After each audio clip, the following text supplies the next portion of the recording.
So this is placenta. From this placenta, what is this blue color one? Umbilical vein. Umbilical vein. This umbilical vein passing through the umbilicus. This is the umbilicus. It is passing through the umbilicus, and imagine that this is the fetus, and this is outside the fetus. This is the umbilical part, and this is the placenta. Is that clear? From the placenta, what is this going on? Umbilical vein.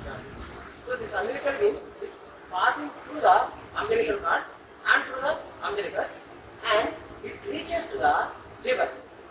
In the liver, what is this vein here? Portal. Portal vein. So here is the portal vein. Portal vein will be divided into two branches. That is the vein here. Portal vein is divided into two branches, right and left branches. Okay? So this vein, what is this? Umbilical vein is connected with the umbilical vein is connected to the left branch of portal vein.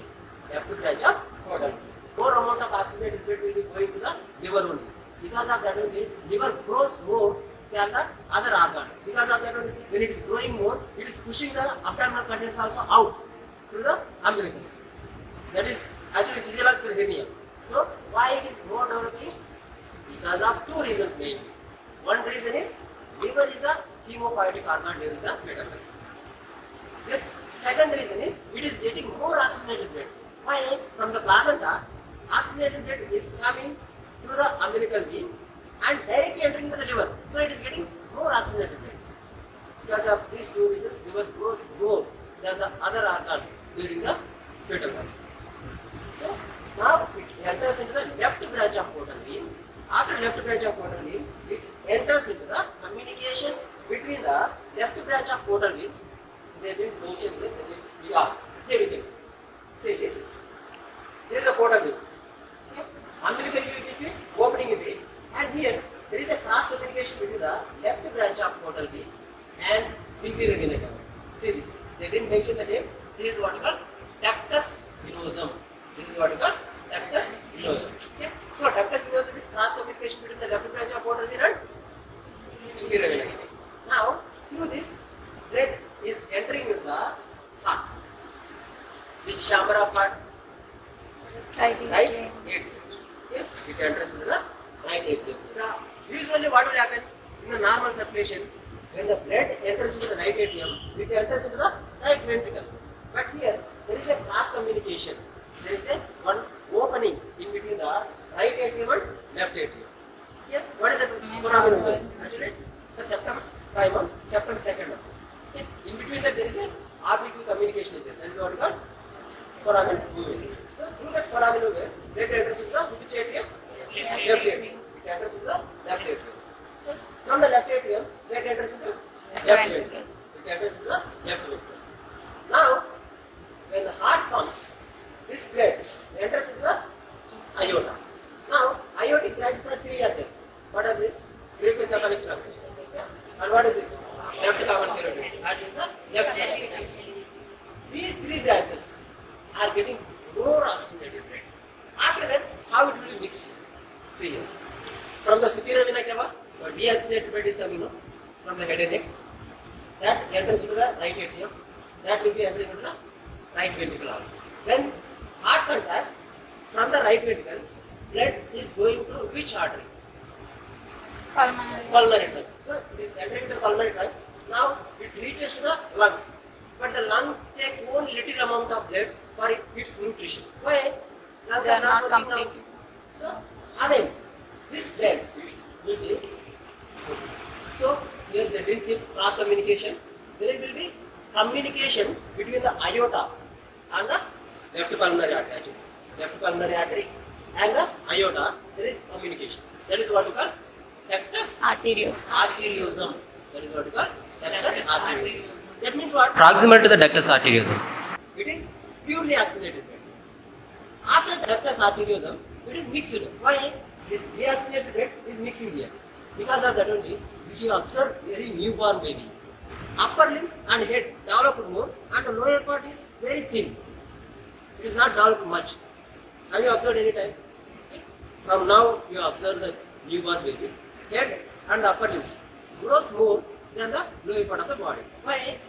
These three arteries are only giving blood to the head and upper limbs.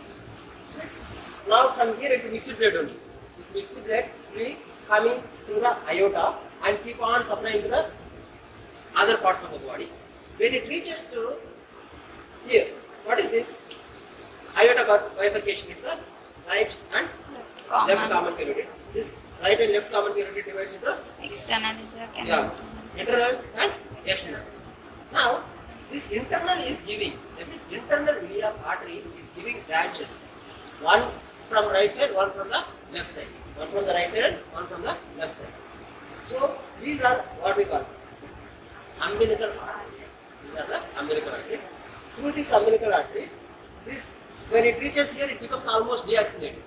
This deoxygenated blood is passing through the umbilical arteries and through the umbilicus, again reaching to the placenta. This is how circulation is done. Recollect once again. I will tell only parts how it enters. Placenta, umbilical, vein, left branch of portal vein, venosus, inferior vena cava, right atrium. From the right atrium through the foramen ovale, left atrium. From the left atrium, left ventricle. From the left ventricle, aorta. Through the aorta, it is passing and it is supplying more to the head and neck and also upper legs. Okay.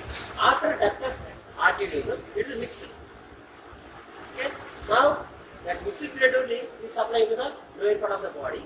When it reaches to the internal iliac artery, it is giving branch. That branch is what we call umbilical arteries. Those umbilical arteries are passing through the umbilicus and reaching safely to the placenta. Is that clear? So this is how fetal circulation will happen. Now, after birth, what is the fate of fetal circulation? Immediately after birth, what will happen? What are these? Umbilical arteries.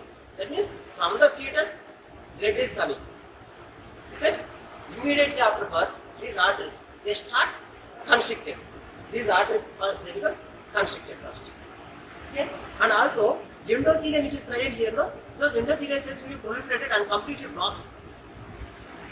That means, fetus will not lose single drop of blood after birth. Okay? After birth, fetus will not lose single drop of blood. So, these umbilical arteries constricted and the endothelium will be growing, that means proliferation of endothelium and which leads to complete blockage of umbilical arteries. Okay? After that, in the age advances, this artery becomes ligament, that ligament what we call medial umbilical ligament, not median. Median is formed by Urachus. Median is formed by urachus. So medial umbilical ligament. Then what is the next communication? Vein. Okay? Vein also blocked up to the umbilicus. Just this umbilical cord only will cut here. Okay? But within the abdomen, this portion is there. The part from the umbilicus to the liver. That part is going to become the ligament. That ligament what we call Ligamentum teres hepaticus. Ligamentum Teres hepaticus. Okay. After that, here there is one more communication from the left branch of portal vein to the inferior vena. It is not required now. Set. So this becomes the ligament. That ligament what we call ligamentum venosum. That is what we call Ligamentum venosum. Right. Next, after that, what is another communication from the left pulmonary artery and the aorta? What is that communication here? Ductus arteriosus. What is that? Ductus arteriosus. Yeah. That communication between the pulmonary artery to the aorta should be compressed. From this pulmonary artery, endothelial cells will come. Okay? And they occludes the ductus arteriosus. That occludes the ductus arteriosus. Right? So, that ductus arteriosus is occluded and becomes a ligament. That ligament what we call ligamentum arteriosum. Instead of stenosis in the ductus arteriosum, there will be stenosis in the aorta. That is what we call aortic stenosis. Either before the duct or after the duct. If it is before the duct, that is what we call pre-ductal stenosis. If it is after the duct, what we call post-ductal stenosis. Aortic stenosis. So, what are the embryological remnants here? Umbilical arteries becomes what? Medial Umbilical umbilical ligaments. ligaments. Umbilical vein becomes what? Ligamentum teres Ligamentum hepaticus. teres Hepaticus. hepaticus. Ductus venosum forms. Ligamentum venosum. Ductus arteriosum forms. Ligamentum arteriosum. Ligamentum arteriosum. Okay. Now, one more thing will happen. Here, this is the septum primum. Here is the septum secundum. Usually, there is cross communication.